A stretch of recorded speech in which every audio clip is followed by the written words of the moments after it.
హైదరాబాద్ బాటసింగారం వద్ద లారీ బోల్తా పడింది. దీంతో హైదరాబాద్ విజయవాడ నేషనల్ హైవేపై భారీగా ట్రాఫిక్ స్తంభించిపోయింది. అబ్దుల్లాపూర్ మెట్ మండలం బాటసింగారం వద్ద కట్టెల లోడ్తో వెళ్తున్న లారీ పల్టీ కొట్టడంతో కట్టెలన్నీ రోడ్డుపై చెల్లాచెదురుగా పడిపోయాయి. లారీ రోడ్డుకు అడ్డంగా పడిపోవడంతో వెనుక నుంచి వచ్చే వాహనాలు ఆగిపోయాయి. సుమారు 6 కిలోమీటర్ల మేర వాహనాలు నిలిచిపోయాయి. ఇమాంగూడ నుంచి ఔటర్ రింగ్ రోడ్ వరకు ట్రాఫిక్ జామ్ అయింది. దీంతో వాహనదారులు ప్రయాణికులు తీవ్ర ఇబ్బందులు పడుతున్నారు. సంక్రాంతికి ఊరెళ్లే ప్రయాణికులంతా గంటల తరబడి ట్రాఫిక్లోనే చిక్కుకుపోతామనే ఆందోళనలో ఉన్నారు.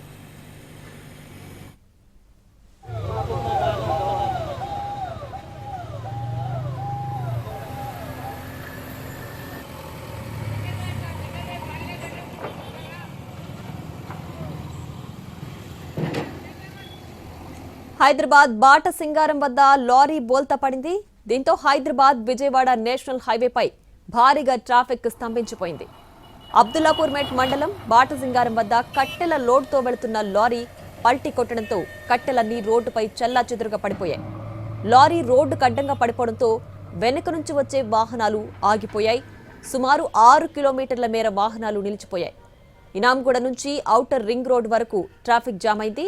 దీంతో వాహనదారులు ప్రయాణికులు తీవ్ర ఇబ్బందులు పడుతున్నారు. సంక్రాంతికి ఊరెళ్లే ప్రయాణికులంతా గంటల తరబడి ట్రాఫిక్లోని చిక్కుకుపోతామనే ఆందోళనలో ఉన్నారు.